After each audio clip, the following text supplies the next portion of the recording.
izinkan saya untuk memberikan gambaran tentang sebaran paham radikalisme dan terorisme di Indonesia. Ini penting untuk kita teruskan, namun saya mohon gambaran ini jangan difoto dan tidak disebarluaskan. Ini hanya untuk di dalam sidang ini, tertutup konfidensial.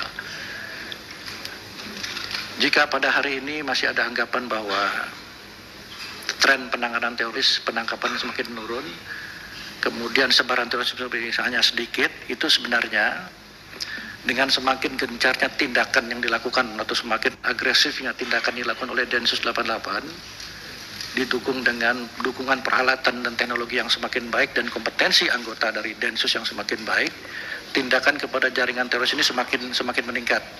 Ya. Oleh karena itu, saya perlu laporkan bahwa di dunia saat ini ada dua kutub besar kelompok terorisme yang menjadi kiblat teroris di planet bumi ini. Kiblat yang pertama adalah berkiblat kepada Al-Qaeda dengan faham Salafi Jihadi. Target mereka adalah simbol-simbol barat. Apa yang terjadi di Bali segala macam itu simbol-simbol barat. Dan kelompok ini adalah dimotori oleh kelompok Jamaah Islamiyah (JI). Kemudian dengan JAS, ya, metamorfosis daripada JI menjadi JAT menjadi Majelis Mujahidin Indonesia. Ya, ini adalah berkiblat kepada Al-Qaeda. Target mereka adalah simbol-simbol barat. Kemudian kiblat yang kedua adalah yang berkiblat kepada ISIS dengan faham takfiri. Yang menjadi target mereka adalah, yang pertama adalah aparat negara, TNI dan Polri. Kemudian tempat-tempat ibadah. Nah, kelompok-kelompok yang ikut kiblat kepada mereka adalah JAD, JAT, JAK, kemudian MIT. Bapak Ibu sekalian, yang ingin saya sampaikan di sini adalah saat ini dengan gencarnya penangkapan yang dilakukan oleh Densus 88 kepada kelompok Jamaah Islamiyah, ada kesan, ada anggapan kelompok Jamaah Islamiyah ini sudah tidak ada lagi. Kelompok dari MM ini sudah tidak ada lagi. Sebenarnya mereka sedang melakukan konsolidasi.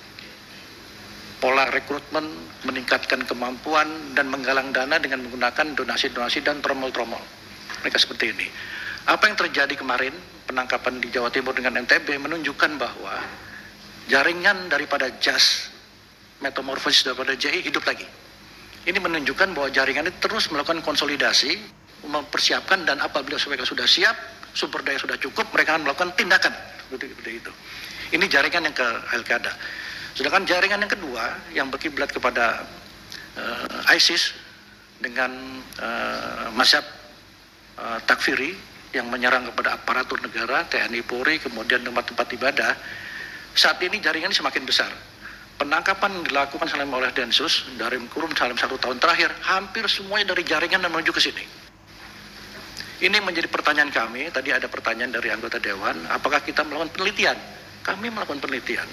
Kenapa kelompok yang menyerang pada aparatur, kelompok yang menyerang pada TNI dan Polri, kelompok yang menyerang kepada tempat-tempat ibadah, tidak pikir mereka, nggak pilih. Mau masjid, mau gereja, bahkan di dalam kantor polisi, dalam masjid kantor polisi, semua diserang. Ini semakin besar. Hasil penelitian kami menunjukkan bahwa kelompok ini semakin besar karena tidak menyerang simbol-simbol barat. Yang ditakuti oleh negara-negara barat dari dua kelompok ini adalah kelompok yang kepada Al-Qaeda. Karena Al-Qaeda ini serangnya kepada dunia barat. Ya. Bahkan kami menemukan ada salah seorang pelaku dari kelompok yang berkiblat kepada ISIS dengan faham takfir ini adalah orang-orang asing. Pelakunya orang-orang asing seperti itu. 2 bulan yang lalu ada 4 warga negara Uzbekistan masuk Indonesia. Terbang dari Uzbek, laut Istanbul, Turki, KL Malaysia, kemudian masuk Jakarta. 2 gelombang, 2-2, baik-baik saja, tidak ada masalah. 4 orang ini kemudian berkumpul di satu hotel di Jakarta, berkomunikasi dengan sosial media, dengan jaringan yang ada di Malaysia, di KL. Komunikasi mereka tertangkap oleh cyber patrolnya Densus dan BNPT. Dari hasil komunikasinya menunjukkan bahwa mereka ini adalah tanda kutip berbicara tentang persiapan amaliyah di Malaysia. Kemudian Densus bergerak cepat, diambil kemudian bertanya kepada pemerintah Uzbekistan. Mereka dimasukkan ke ruang detensi di imigrasi.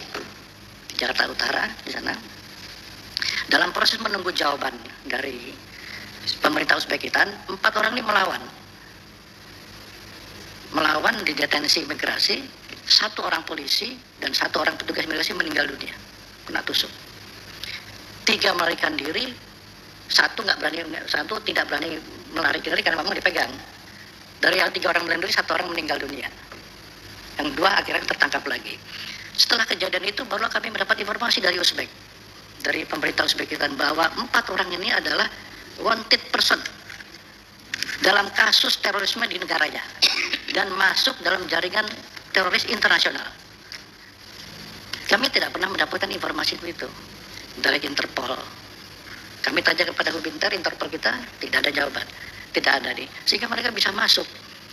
Seminggu yang lalu kami menemui General Director UNODC di Wina. Kami menyampaikan masalah ini, tidak adanya data sharing informasi, bahkan mereka tidak, oleh pemerintah Uzbekistan tidak dimasukkan dalam daftar red notice di Interpol. Ini menunjukkan bahwa jaringan yang ingin kami sampaikan, pertama jaringan internasional dan traveling teroris itu banyak ada di mana-mana. Mereka bisa bergerak bebas tanpa data sharing. Tapi dalam kesempatan ini yang ingin saya sampaikan adalah